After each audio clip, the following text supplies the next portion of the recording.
voix du peuple, oh, la voix du peuple, oh, si tu as bien, oh. Vincent Chilouizi, étoile de la presse. La voix du peuple, toujours longueur d'avance. Les informations partout dans le monde. La voix du peuple, toujours actualité, la actualité. La voix du peuple, maman n'a pas oh, yango yo, la voix du peuple.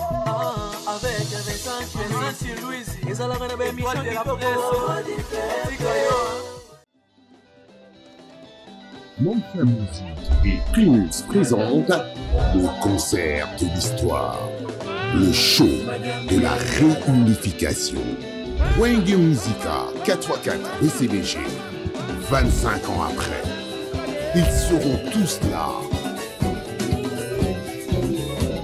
Le 30 juin 2022 au Stade des Martyrs à Kinshasa, venez vivre le show de l'année avec les anges adorables.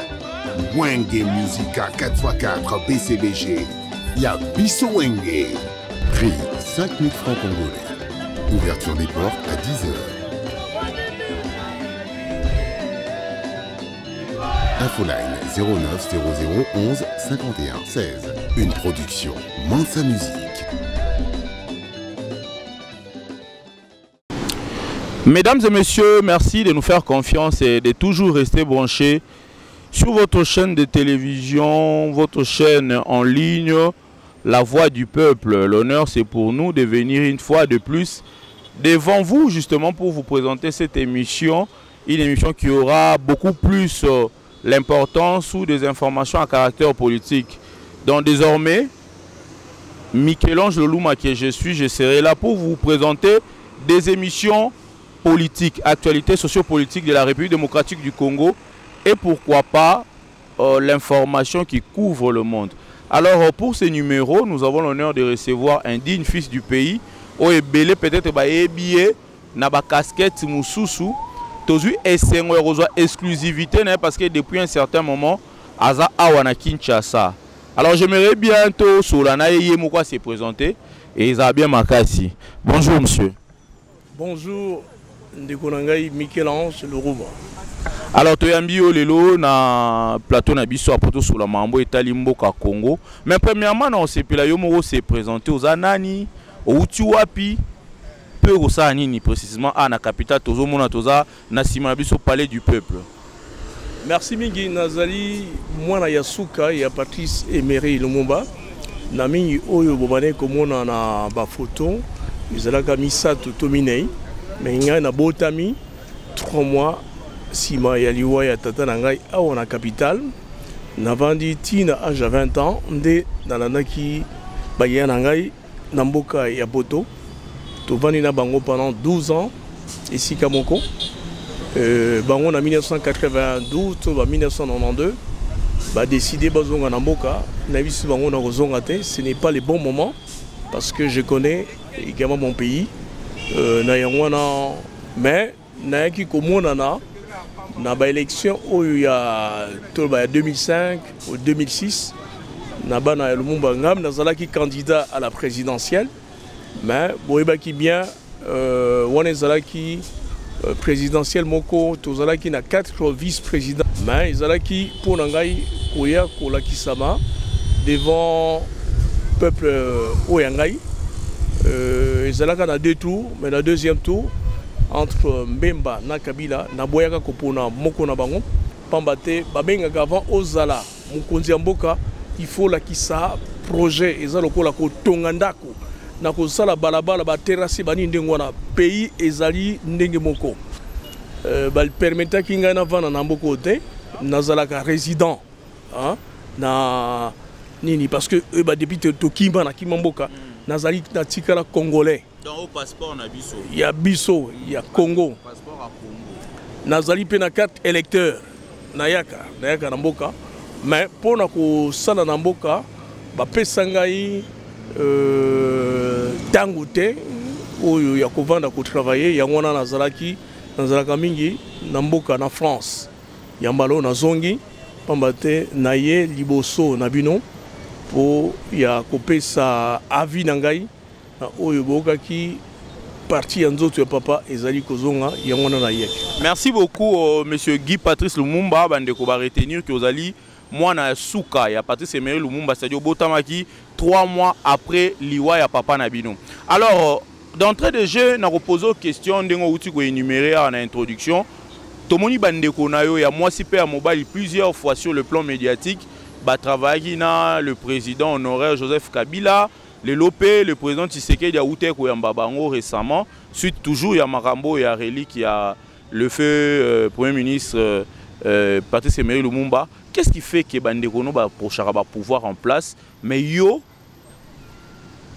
osara trop visible est avec les autorités du pays? Depuis ba boma Lumumba ezali ba belge ba américain ba boma pe Congo oyo 62 ans boza ko vivre yango wana na ba continuer surtout oyo ba yesima ezala Kabila azaki ne mutu ya ba américain simatozui Félix Tshisekedi aye na sepela ki tango azuki mukonzi na lobaki nakoki ko travailler na ye nayaki nakomaki na presaki projet ya kokota na kati ya parti te mais ali projet ozala lokola cadre na kati ya mboka pona travailler voilà mais position na ngai na bandeko na ngai ezalaka ndenge moko te bango bazali bapaya bavandi de 60-92 ans na libanda tango azongaki bango balingaki bazonga pour toujours. Est-ce que baza en nationalité congolaise? Bango nyonso zali batanga bango nyonso congolais balinga kopesa bango misala te na bi balingaka te parce que il faut ne sabatu bakangisi biso to sala démarche moko te basalaki po bazala ba candidat à la députation et pas nyonso batiaka ezana ville kuna ta chop na Kisangani ba faire échouer bango ba kena village ko papa na biso ba faire échouer bango donc ezali complot depuis liwa papa complot ngo ezaka tilelo na biso bana Lumumba oyo balingaki ba annuler kombo ya Lumumba et ba démontrer que ata boza bana Lumumba na mboko to ko sala ning bolingi na bi bango nyonso Kabila na Félix eza pareil bazo démontrer et c'est ainsi le long ezali pour na koloba na peuple congolais totanga tozana ba projet ya minene pour na mboka mais balinga gabisote.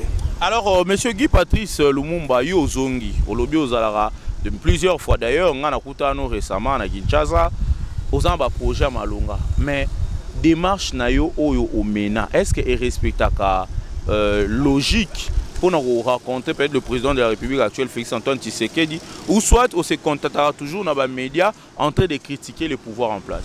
Mais tant qu'on a une République démocratique, ce n'est pas la dictature.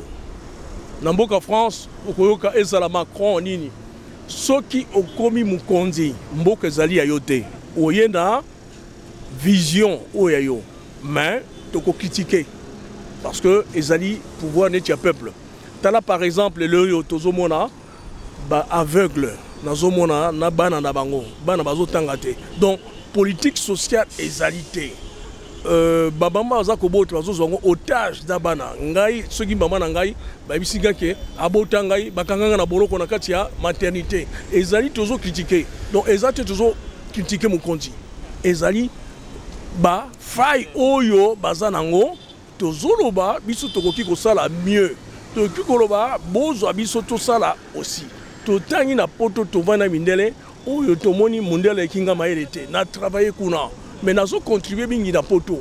Nous avons contribué à Katia Mokarangai.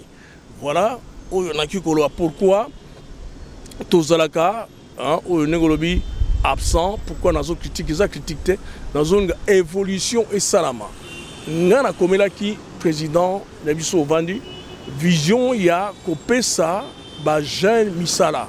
Ba jeune oyo ata batangite bazo finga bango kuluna. Ils ont fauti na bangote, fauti batata na bangote. Ils ont un homme politique, oh ba yiba mbongo, ba baby sa école, batata ba ko coach sa bana classe T. Bana ba so comme ndumba, bana mbali ba voleur. Fauti ba politicien. Mais dans un projet assez que bango bazwa misala. Ils ont 16 ans, ils ont 50 ans, mutu akoki ko travailler na kati ya mboka na ye. Na komela kiango président Félix Tshisekedi. Dans un ba jeune oyo otangi, oyo ozo tourner vous aussi le comme côté. Tu comprends? Donc on a proposé ça qui est yango. Pas seulement pour la ville de Kinshasa, mais à l'intérieur du pays.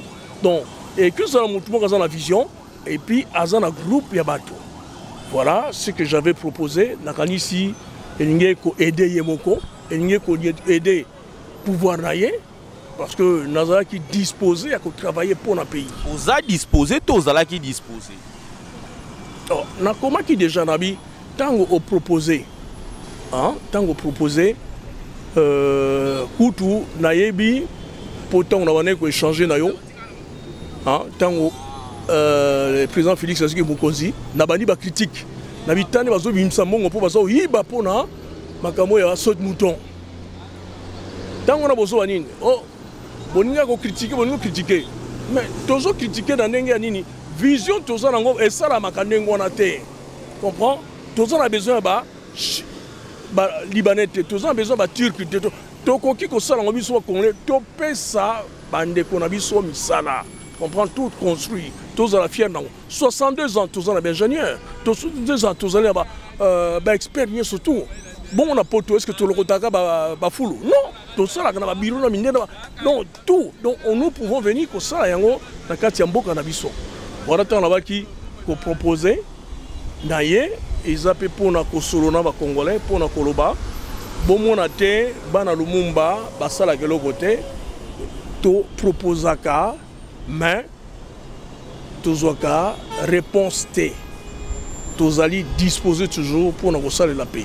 Alors monsieur Guy Patrice Lumumba où tu évoquais Kamoro awa que à l'époque il y a Kabila bien sûr la majorité à Bino bateau va vivre Libanda Mboka ou bapesi va combattant va critiquer. Mais aujourd'hui Félix Antoine Tshisekedi à la tête du pays, la majorité de ses collaborateurs ils abino bateau bozaki na poto bozaki na et la majorité va conseiller, si je dois le dire, même des ministres. Mais il fallait nous apporter toute cette connaissance que vous avez acquis chez les Blancs.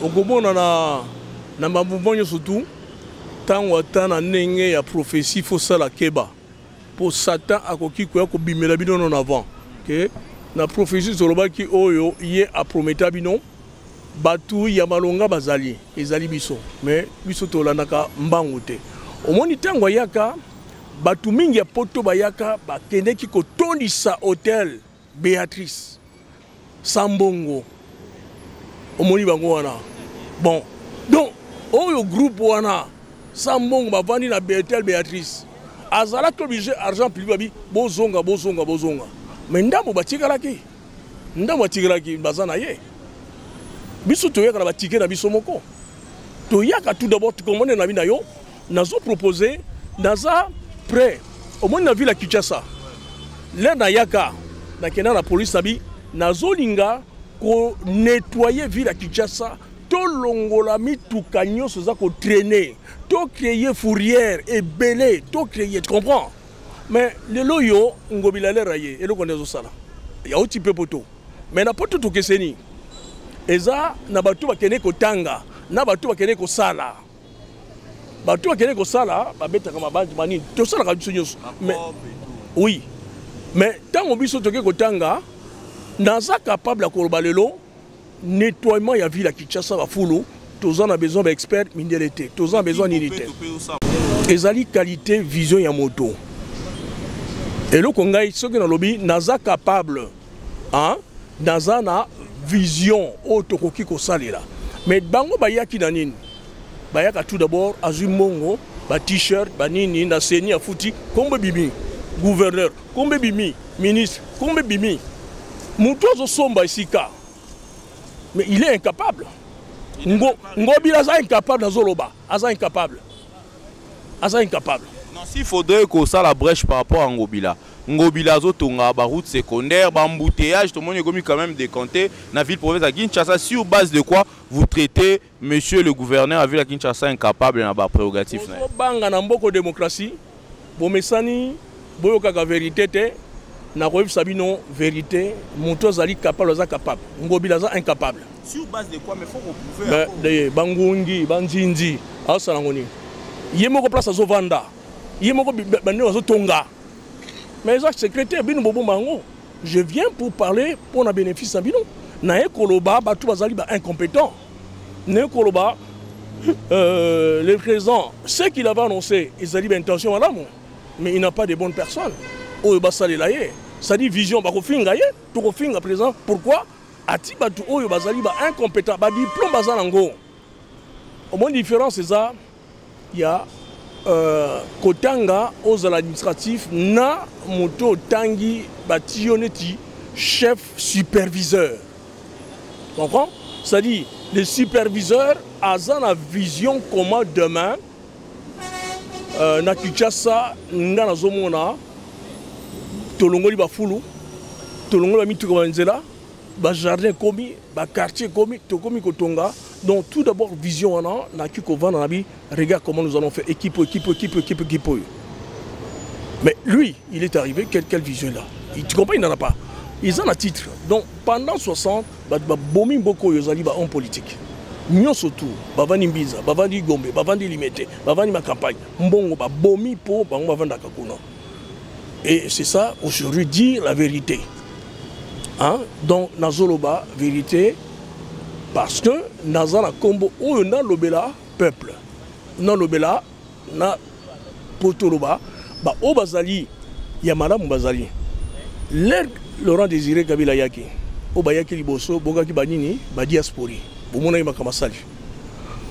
Félix Aye, bomoni ba diaspori ba checoleur, bomoni bango. Mais dans le but oyo il y a madame Otozali, Otozali kuna, et puis toujours ça aussi des propositions. Tobo temi na mboko yo, toza na souci mboko yo, na zoni ngape, na mona, bana ba kene classe, ba jeune bazwa misala, bana basi ba bala, ba finga mate, ba maman, ba papa na biso, baza na nesika oyo atababi, to komi bange me, tala pays nengeza ko s'occuper na biso.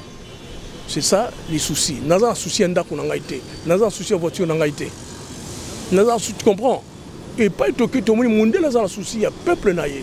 Donc tozoya pour na kolo ça beaucoup pour na lobby mais beaucoup pour na oh ya madame beaucoup pour na oh to tant que tu as volonté ce n'est pas mon tout un diplôme dans la volonté non voilà oh to ki koloba biso bazato patakuna to lingi lelo oya vraiment na ndenge ngana ye et na za la porte-voix ya bato yo tozana volonté mayele ya ko travailler pour na pays mais toza libanda.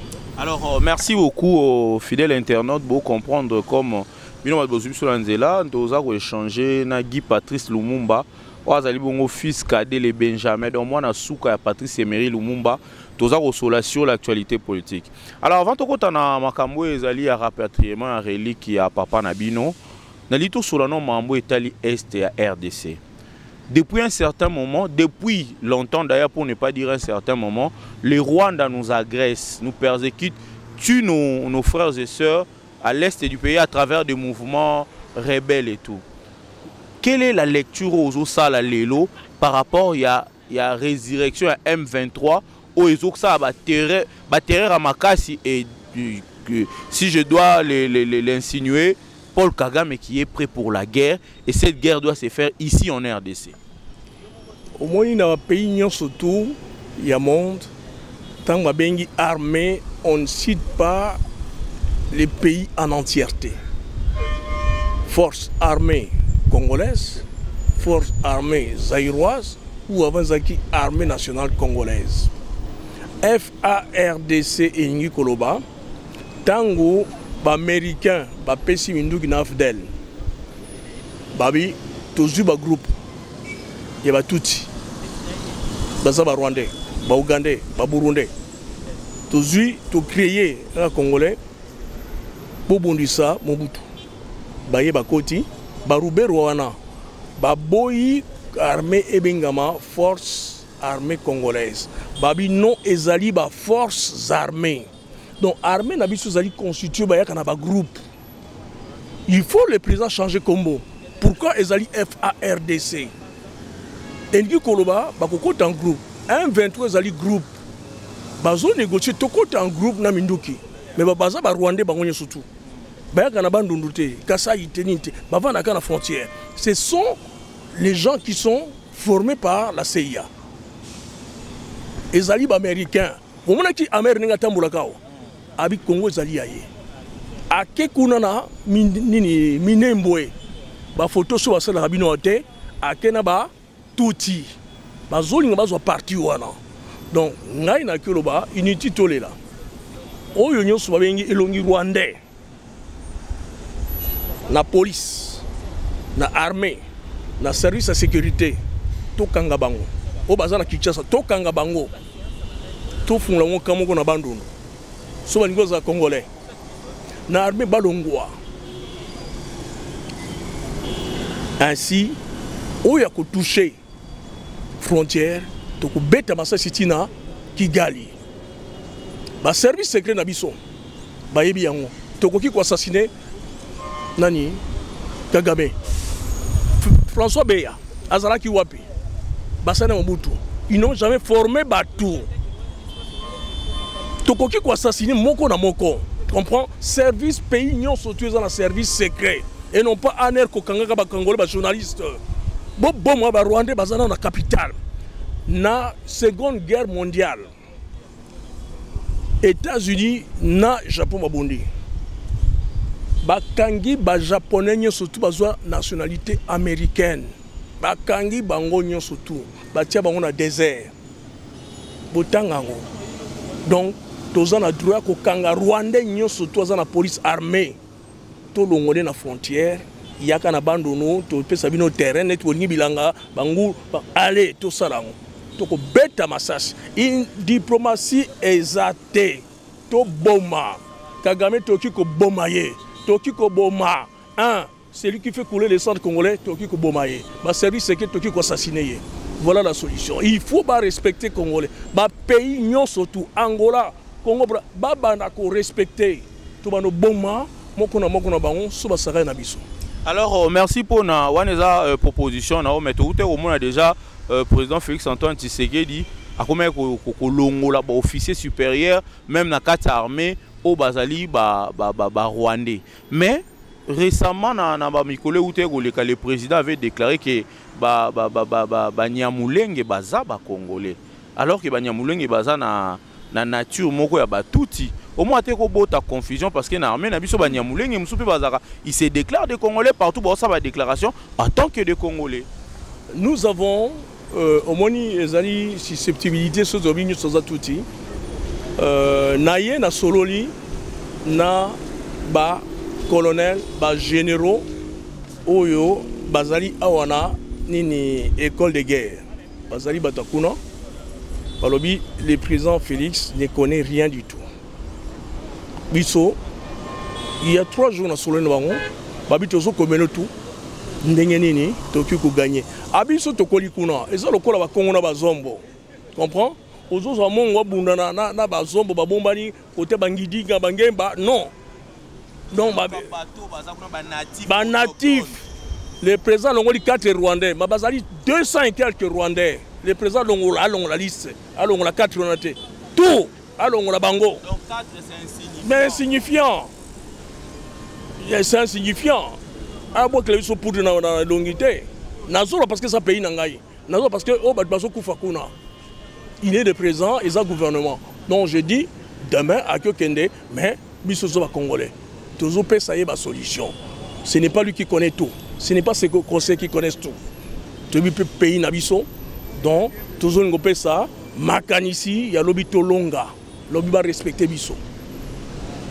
Alors vous proposez assez que baluka ba généraux au baza ba autochtone au ba koli na ngambo bazali ebele ba rwandais bazo pesa liste balongola bango comprends ba rwandais bazali ba rwandais wa pesa liste pour wana et pas ya chef d'état-major mais on pas président quand le président tu comprends abi il signe et ça abi les services c'est Sali Moussala mais ce sont les rwandais bazana kati bazolongola oyo ya solo bon il y a un nazolo ba monsieur le président nazana batu oyo bazakuno ba natif ba lingi ba solona yo ba pesa yo lisa kombo oyo demain babi Kigali akosaka na biso soute bon eloko mosusu zali ba drone pourquoi bazo pekisa biso to so ba drone Mais la RDC, depuis entrée FDL, je pense que tu as un embargo, tu as un mindou qui était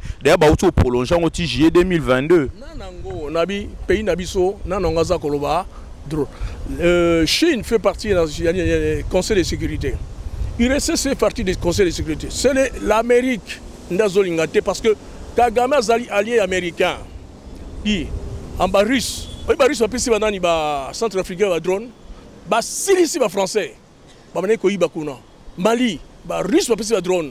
Même si le président Solinko Nanga il y a l'université partir du moi. Na ken ambassade wa. Hein, Kosomba. États-Unis ko belo côté, ba drone ko ya.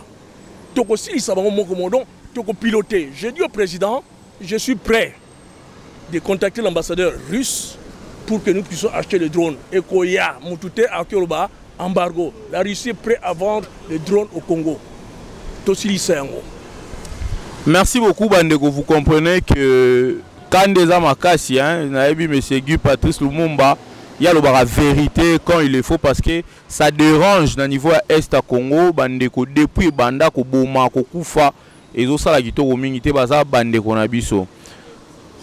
Monsieur Guy Patrice Tobetali solo ya relique. C'est-à-dire Linou ya Lumumba. Beta na biso li solo e bana yinde ni ba découvrir Linou ana pendant que toyebi que papa na bino ba dindi saka na kati acide. Ezali histoire tant na lobi. Boyebi ba Belgique ba boma biso na ba colonisation surtout ya monde. Ba boma koleka ba tuneti ba congolais te. Baza ba cruel. Léopold Azali allemand, Wanaza grand.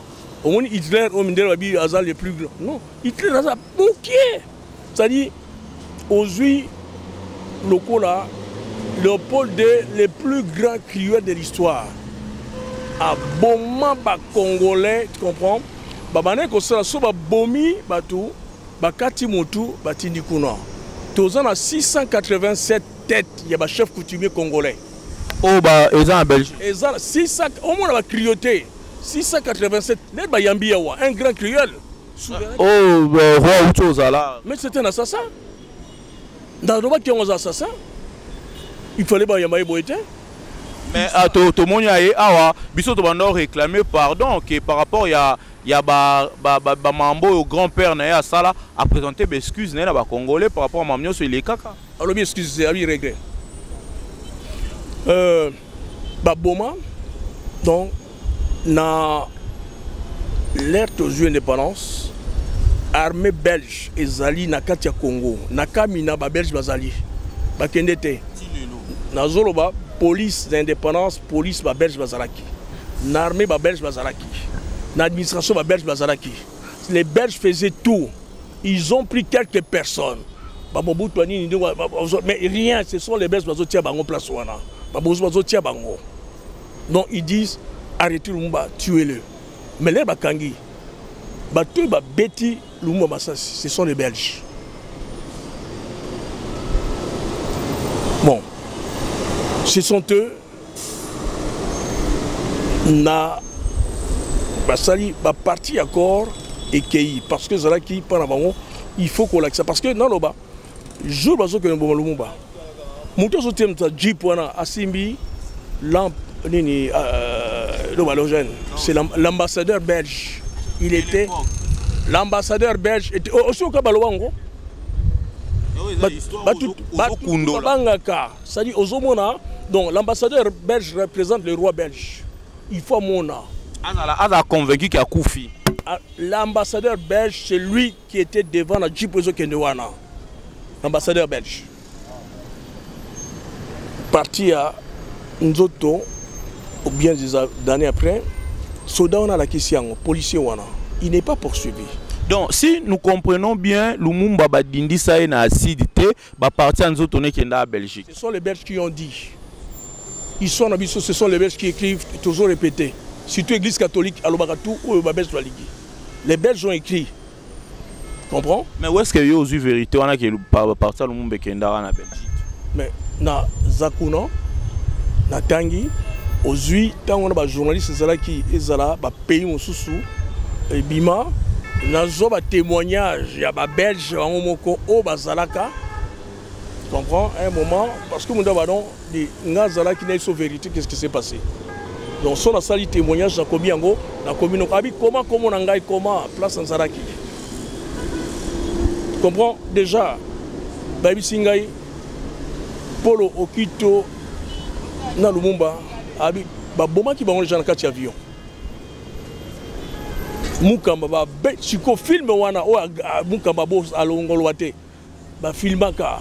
Nani pilote bon a filmé film wana ils en Afrique du Sud ils a na l'air to ANC bazu pouvoir hein jusque tous en a droit qu'on soit film en oyo e kangisa monoko les plus grands assassins ba beta bango na banini tu comprends na ba bayonel ba kiti ba ki soki to tiki est vivant oh ba film la kisaka les alukuta ya kala Bakita, ça dit Bakoufi déjà. Ça dit Bazo gémir. Bazo gémir, ça loko. Tant qu'il y a dit il y a mouton on est comme bomato on a na fleuve. Alors revenons à Mambarelik depuis aujourd'hui bon ndé bande bako saisir que nzoto Lumumba et Dinda jamais na kati acide bazo ba parti bakenda nango na Belgique. Ce qu'autant que comme na Belgique ba ça nango nini. Et c'était pour quel objectif par après? Les nani policiers wana alaki saki yango ezalaki alobi quand ça Lumumba kozonga lino na ye yango yo. Tu comprends la kisi? Na ndenge ya droit il faut mbalamo bakangaye ba poursuivre ye. Belgique jamais parce que zali soda na bango baboma bango baboma akufi mwana na mwasi azu yango alakisi yango. Makangi était, c'est l'écrivain David Ndé a porté plainte. La police a beaucoup bougé. Alors lui, j'ai déjà écrit un livre qui traité sur la Belgique Ndé et Bomaki Lumumba. Ndé, Bakei, Bakangi, Lino seulement. Lino n'a pas beaucoup payé sa biso. Bakangi on a 2016. Pendant 4 ans, on a fait un zawa. On a beaucoup tout le temps. Na 2020 bana ba belge ba komi ko buka ba monument ya Léopold II bazo rendre la dent de Lumumba bana na bango mindele Belgique randa ngote ezate mawa babani ko panza babani ko la grand criminel bamoni que non na rentrée scolaire parce que ça y na juin tous parce que na rentrée scolaire banana ko buka ba monument tout ya Léopold II ndi bazongi sango mais balobi nous la justice belge rend la relique pas bien en relique aux enfants de Lumumba point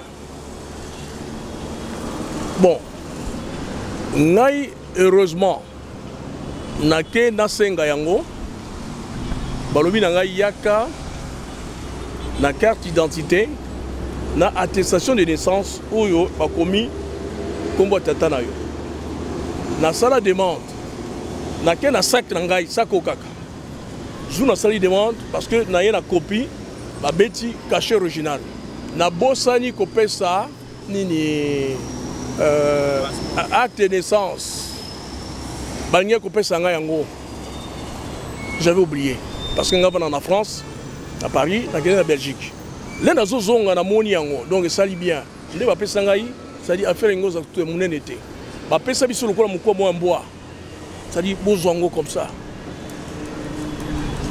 mes frères étant ici bah oui mais tokozongi sango comment on est tout demander au président de la République. On comprend tout demander au président de la République. C'est-à-dire relique bazon c'est la bino. Eza bisoto Félix Nari non jamais. Eza toke kosenga lokola lelo au monaka mutazo travailler na Transco à Koufi famille kosenga na direction Bo et Debisso. On a demandé au président Félix et Debisso. Ça n'a rien à voir la loi Eza à Congoté. Eza à présence. La commission en présence on a dénoncé. Alingo salango marchandage. Et ça là pour l'élection naïe. Mais bon, déjà comment on a le fait Patrice Emery Lumumba aza patrimoine monene ya mboka. Patrice Emery Lumumba aza esuko appartenir na bino en tant que père, mais Patrice Emery Lumumba aza ko appartenir na biso nyonso départ combat na ye, c'est déjà une idée nationale. Est-ce que ceux qui mboka et s'approprier na eloko wana pona ko rendre ba honneur aza ko mériter mabe za à niveau nini oyozo combattre bozui avion bo pesa comme Lumumba bozwa nini wana eza patrimoine toza na droit ko lobate. Comprends? Aucun que ça la tout. Et ça différence corps ezali ya bana. Bazala ke banaka la bébé relique ezali depuis 2016. L'état congolais ndia senga Belgique ngé ko zongisa. Tobundi biso moko bazongisi. Ce n'est pas beaucoup patrimoine. Ça n'appartient pas à Félix. Non. Mais bino nde boké vers yé pas sunga bi. L'état a représenté l'état. N'a pas qui m'boutate aux alentours on peut savoir son ponanine. Donc aux représentés les pays ne lui appartient pas. Mais quand momentalement toke n'est papa na Koufaki. Le président Kabila lobby toko sala ba cérémonie grandiose. Baboyi. On comprend? Quand rezali à Bango, baboyi, babi alingo sala récupération. Kimbuta abando tonga, Gombe tondi, ba tonga même baboyi. Mais la même chose. Est-ce que tant ou papa n'a confié la République a dit qu'on rendre honneur de la République, non? Ok, non. L'école n'appartient plus à la famille Tshisekedi. La République, non. Pareil. Ça existe, on se met qui on sala baninga saloté ko sala pe baninga te. Mais si go et comme il a niveau ni parce que d'ici là il faut reliquer zonga ba cérémonie faut ça la matomoni a d'un échangeur bazo bongisa monument na niveau famille comment boza se préparer ngai naza na katité pour nani on a bibé na tikiti hein o tiki ba do sala on est baligné hein mais ngai naza na katité na kolela tata na ngai ailleurs na bande ko mususu koleka ailleurs donc Félix asali bisonko asala basala nazana non sorobi président Salibi Nonko mais récemment où tu koyamba frère nayo na sœur nayo justement pour na makambo wana nazolo ba bien ngai mais est-ce que oki dans lobby quelque chose mais so bande kono baza en kati ça dit président a problème te tata na ngai te ngazolo la tata na ngai président tata na ngai te toza bien toza en kati ya famille hein baza en position na ngai. Mais c'est Guy Patrice Lumumba depuis longtemps yo babi oza radicaliste le rôle là Martin Fayulu le roi Boké tu as likambo eza pembe au mona ra mwindu au mona mamuka na ndenge na est-ce qu'aujourd'hui on rite ko se rapprocher ou soit sori ba rapprocher yo on ça les photos pour ça na pe o même makanisi malamu oza na ngo pembe na mukonza mboka logo olobi ba collaborateur na baza osungete yo osunga e mabeza wa tant que peuple a souffrir na côté les mains pour dénoncer tout ça va proposition mon père a confié pour na mboka ngapé na zubondela bana Congo radical les ali ba traître ou ba liambon ou ba baby saka c'est tout nabi ba jeune mingi de lo bazo senga ngai créer parti tokokota est-ce que tangi déjà parti ngala sali bazolo bana ngai sala bazoka na zubondela bango na zolo bela bango. La même chose, mon père, ngai nazolana na ba frère nanga nyonso.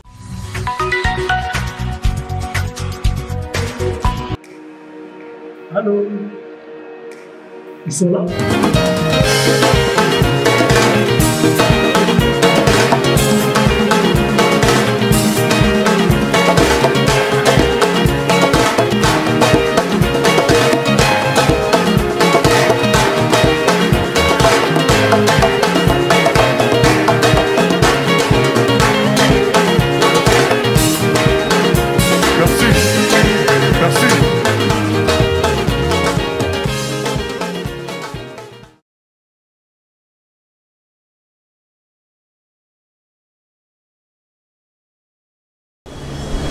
Qui suit et qui représente les combats de mon père. Je suis le seul. Dans une autre incarnation à papa na. Nalandi nanga papa nangai azalaka na mbongo te ezaki idéal ezalaki moka ebonga etelema to biso moko to piloter mboka na biso Et ça, na idéal, on a la même idéal au monde autant nous le président Félix na flataka na ngai président mon côté. Na yaka na nenga respect. Na yeko présenter au projet. Tala eloko na ko sala mais ils étaient na sengi na nenga makasi. Et là on est ça là qui okuta na présidenté depuis à côté parce que beaucoup mêlé plusieurs fois mais aucune suite favorable. Mais olingi na ko fuka manani na présidence. Mais tant qu'on commet le président au tini ambassadeur, babi courrier diplomatique et commis ce que c'est état mon bout de se recevoir à Banakala. À mon avis, mission n'engaye hein. Mais peut-être ce ne sont pas des collaborateurs. Non, non, rien, pour le pays, je demande à la justice belge la vérité sur la mort de mon père, la vérité sur les chefs du gouvernement congolais. Balo Batoyeba, parce que dédommagement est allé. Dédommagement est allé à 300 milliards. Donc la Belgique doit restituer 300 milliards à la République. L'État congolais doit demander, doit demander dédommagement. On a l'iwa Azas qu'on a droit à 300 milliards ezali pour représenter ce qu'on a détruit les pays de 60 à 2022. Papa Ondenga Zawana vina yeningo salaboité. Babomi vinaye. Ba jeune babomi va vina bino. D'où les dédommagements pour tout bongi sa pays. Tout ce que nous pouvons faire, c'est avec l'argent. Ba fouka misabi sauter na fonds monétaire international. Mongo ezali est belé. La Belgique nous soit 200 milliards. Oh, Baïbaki, 2 semaines avant l'indépendance. Aucun homme politique a souko Sengango. Mais bati ko faire souffrir bino. Bah c'est ramiqué. Bah les policiers bah mettre sur le capot parce que bah foutre on bien té. Bon aux alliés belé, la Belgique nous doit. Il doit sortir pour que nous puissions retourner tout travailler. Qu'est-ce qui manque Mbongo wana to ko en possession en lelo parce que je pense que yo bien au stade ba kondipe ba yebiango. Mais qu'est-ce qui manque? Que le président Félix Tshisekedi soit le président des Congolais. Il doit démontrer qu'il est le président des Congolais. Il n'est pas l'ami des Belges, il n'est pas l'ami des Américains. Il est le président des Congolais, je suis Congolais. Donc ceux qui a salé en côté, critiqué les soucis à ma casse parce que nous sommes incapables. Ceux qui ont salé en haut, nous avons travaillé parce que ça pour notre intérêt Congo. Alors, tu as déjà quitté vers la fin de cette émission et tu as signalé Bandeko où ils ont premier numéro tu as mis M. Guy Patrice Lumumba. Tu as les sous pour de mettre ma solo, il y a roi belge visite naé, tout le monde a libiso à restituer œuvre d'art comme selon les dires, na ba photo, ba expert, il y a ba conservation d'art, bazo a prouvé biso que œuvre wana eza authentique té na o bango bazwaka, eza reproduction. Mais nous allons venir avec lui parce qu'il en connaît, il en sait aussi beaucoup. Alors peut absolument ba détails sur visite ya roi belge à la République démocratique du Congo. Tu commis pratiquement la souka émission na biso. Tu vois ni liboso ya Assemblée nationale. Awande ezali place ba Congolais ba voter qui ba représentant na bango pour batala ka makambu, to pe ba voter bango ba loi o ego sala ke être na bango, to vécu na bango à chaque jour ezala idéal. Pensez-vous qu'aujourd'hui les députés congolais fassent leur travail comme il se doit? Pas corrompus, des voleurs. Yo bibo ya boya toujours. Oh. L'air Kabila Longwe, majorité de la Guinée, FCC. Le nom a quoi majorité? Union sacrée. Est-ce que le peuple vote qui bango Union sacrée? Le peuple bango FCC. Des voleurs. Non, mais selon la constitution, il faut regroupement pour bimisa majorité parlementaire. C'est logique, c'est selon les règles. Basomi bango. Bolingi moliero alo bakaza makamalukuta. Yemoka soloba tozo zwa mbongo. Tango zwi mbongo wana. Ba dispensaire ezate. Ba mama mingi bazobota. Bana bazali uzobango na otage. Est-ce que ngai na pays na ngai maman na ngalo bakeler na botaka yo moyen ba futate bakanganga na prison na yo. Ils soni ba député comprend ba bien côté parce que mona ba aveugle na bana ba tangate ça dit l'enfant a ko sacrifier vinaye pour nos papa na mbongo na ba quelque baté ceux qui bazangi ba yebité biso to tangi to yebi ndenge to ki ko travailler pour na pays. De toute façon on a eu un voleur parce qu'ils ne se battent plus pour le peuple. Ils ont sacrifié le peuple, ils ont démérité. Ils ne sont pas, tu comprends, des patriotes, des gangsters. Des gangsters, où ils ont tant de jeep, bon abisso. Pas voleur. Merci beaucoup aux fidèles internautes pour comprendre à cœur ouvert M. Guy Patrice Lumumba. Moi, je Patrice Emery Lumumba, à Pessi Bongo Makanisi, par rapport à la sécurité en Mboka, par rapport à la gestion, il y a Mboka Nengazomo et la présidente Félix Antoine Tshisekedi, aussi par rapport à Kozongi, sa ligne, topé relique, il y a Papa Nabango, Patrice Emery Lumumba, Binomoro Bolandi, Naboke Bignonso. Tokomi Nasuka, M. Guy Patrice, non, c'est là où la caméra, la caméra où Dari Lazali go filmer, où peut sa message premièrement na ba forces armées, où il faut changer ba combo, ba soldats na biso mboka au bazan niveau est, bazali ko bunda pour na ko conserver intégrité nationale, et puis message particulier na président de la République au Azabon Kamba mboka, et puis message na ba congolais nyonso au Barolanda yo. Partout dans le monde à travers chaîne Abisso, la voix du peuple. On a reçu tout d'abord nos militaires. En tout cas, félicitations Mingi. Na oyo bozali kosala ezola kisa bravo Rabidon. Makina Rabidon zotanga pour notre intégrité Yambo Nabiso. Donc et à tout moment ceux qui n'aba jeune Mingi nazomo na kuna Nord Kivu bazako sangi sapé mongo. En tout cas ekozangate ngapena tia. Et ça a effort pour nous soutenir.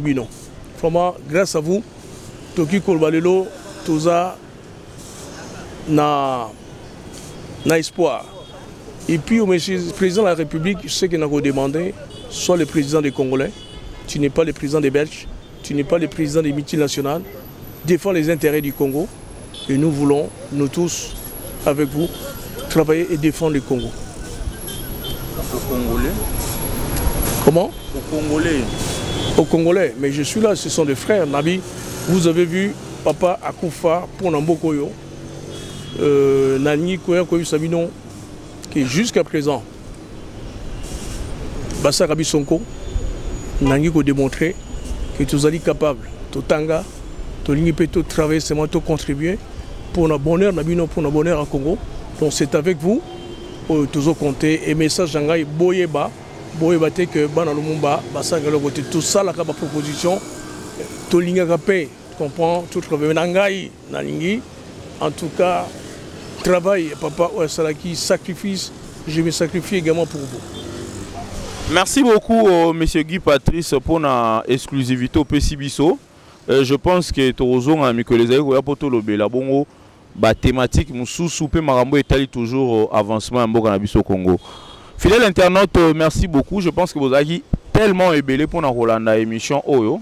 À cœur ouvert, les Benjamins de la famille Lumumba, à Solo Linabiso, à travers le micro Nanga. À Pessi Bongo Bino Makanisi, Oye, à Monique, et Zali Malam, pour Mboka Nabiso et Kendeli Biso. Biso Moussa Nabiso, vous avez toujours au Sahel Bino, à travers chaîne Nabino, la voix du peuple. Togoya toujours pour Naropé Sabino Makanisi. Pego Luglabino bateau ba sengeli pour nous apporter ba proposition pe ba solution. Michel-Ange Luma Nazari Bongo na présentation. Merci na Vincent Chilouz pour la confiance accordée. Merci na Darilo Azagi Bongo na sima caméra. Je remercie Batunyon so bazali ko accompagner biso partout dans le monde. Je vois Germain Dokonde, coach. Merci beaucoup na Tete Kazama. Merci na Amélia Ndongala, Jérémy Ndongala, Freddy Ndongala l'Irlandais. Merci na Bino Nyonso Bozali ko Bolandi biso à travers émission Oyo. Osana suggestion, osana proposition, le numéro est affiché ou soit en barre ya commentaire. Vous pouvez également dire plus ou nous proposer des idées pour que émission na biso et kende liboso. Na wela bino lobby na numéro à Sika, pe na makanisi à Sika, toujours pour na kotombo la Congo. Botikali malam.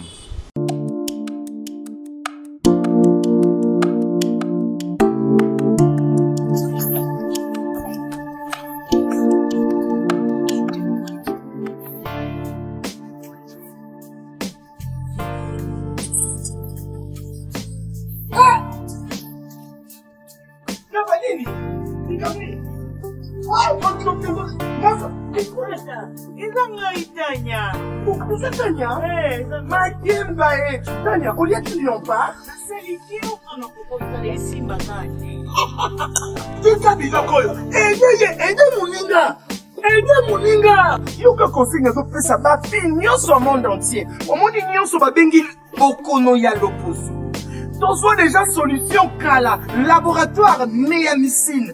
Yangonde sekela ba mama nyoso mona ba otakata na pila chisa na Congo pe na monde entier. Par exemple, dans le laboratoire CRMTA, nous avons deux branches, branche cosmétique et puis branche médicaments.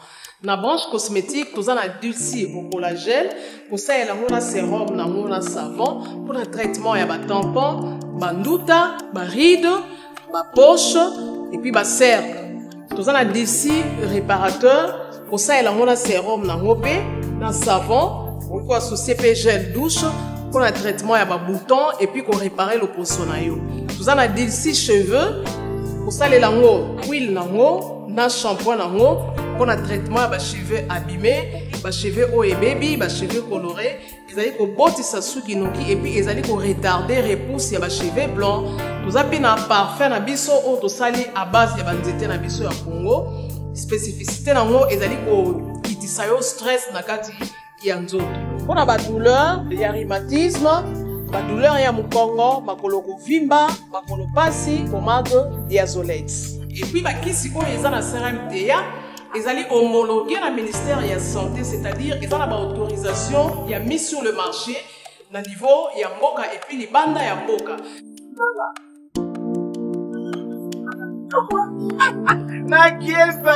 Ma copine a bossé à Nyoto, mon dangengi. Et la copine a eu le Luka, a eu Pima qui est pour va donc finir le million.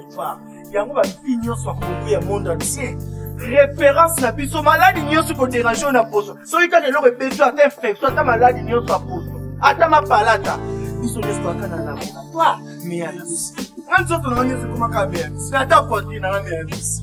Je peux que bien ici.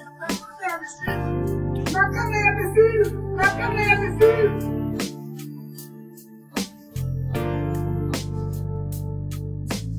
Nous commençons à dire merci na bandeko nyonso bayoka kimbela na biso ya lisolo ya kitoko toyela kibino na etali ko bongisa avenir ya bana pe ya bakoko na kosombela bango ba terrain pour que un jour botongola bango bandaku awa na quartier Canada toza wapi na Kikole Plaza na entrée plaza wana de entrée plaza ti awa esika tozali bongo za moins de 5 minutes na mutuka. Et bandeko mingi déjà basi bazu esika wa mais lelo toye lisusu parce que to moni que faut offrir encore plus d'opportunités na bandeko baza na volonté ya kozwa mabele na bango pour que le batonga mapango metant mususu ba moyen ezana nous disponible té ba terrain oyo to chaki à disposition ya bino to ebi montant oyo to pesa ki to liboso. Mais après la réclamation à bandeko, après kobenga, après la proposition à bandeko belé, to kanisi était to banana no ya liboso ko immortaliser esika oyo boyebi ke chaîne abiso za la voix du peuple. Alors tozo immortaliser na no esika oyo na kombo ya cité la voix du peuple. Donc mutu abonné nyonso ya chaîne abiso la voix du peuple. En tout cas, il faut boya mbango bozwa ba terrain na bino parce que ils allaient citer la voix du peuple. Donc chaîne YouTube la voix du peuple to elibino cité pe la voix du peuple et sika oyo toza ko offrir bino ba terrain na prix ya kitoko. Na etali ba prix to lingaki to pesa lisusu moi sango ya kitoko pour la bandeko ba kotala biso to na ba espace o etikali parce que bandeko musu basi ba jume espace o etikali to sali to pesi bino o ba bengi promotion to sali promotion to kitisi ba terrain yango na $6,500 et na $6,500 wana nazo préciser que bofuta yango na 5 tranches. Donc première tranche au pesa na $1,300 américains to sali liyo document okomi tata to mama lopango. Donc le pango terrain 20/20 ils ont à $6,500 mais au foot on a 5 mensualités. Première mensualité ça beaucoup na $1,300 américains.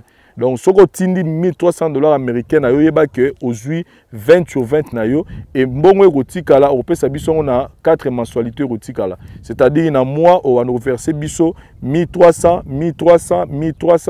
ti okuka $6,500.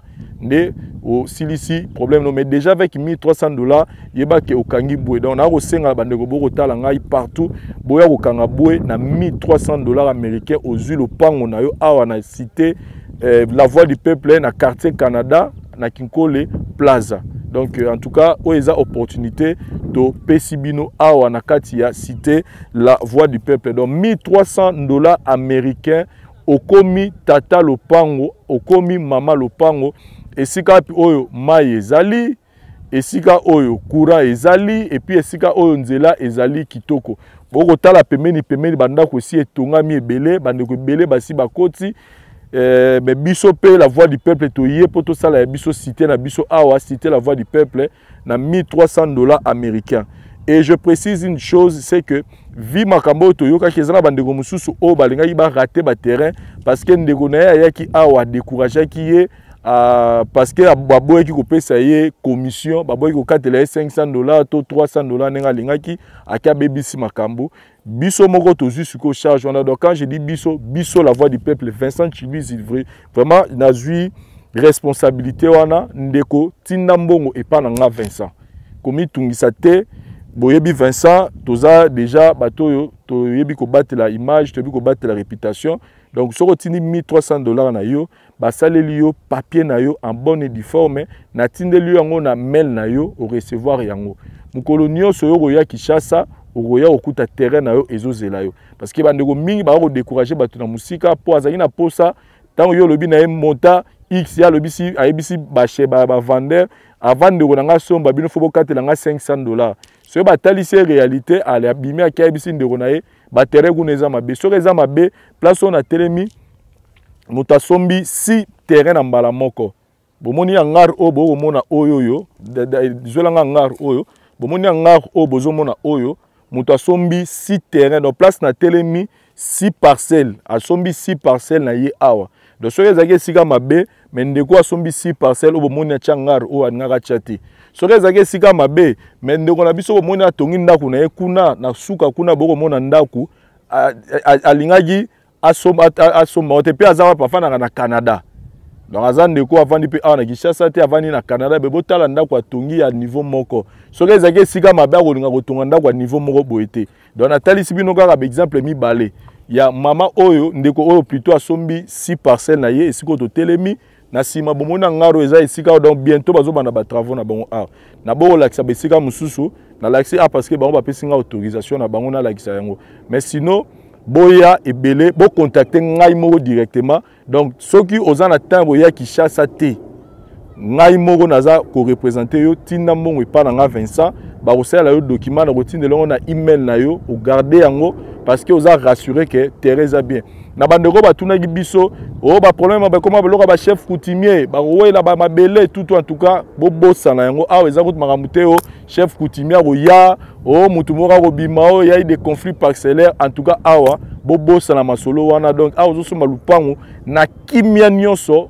otini mbongo na yo $1,300 na yo comme première avance na kimia okomi papa to maman lupango. Donc pour ne pas beaucoup parler bobenga ngai na numéro oyo na che j'ai mis 2 numéros numéro moko yanga mususu ya muninga to ko sane makambo oyo soko zwinga to ko zoyer mais mbongo en tout cas rassurez-vous otindango epa na nga Vincent yeba que makambo oleka dans les bons. Merci.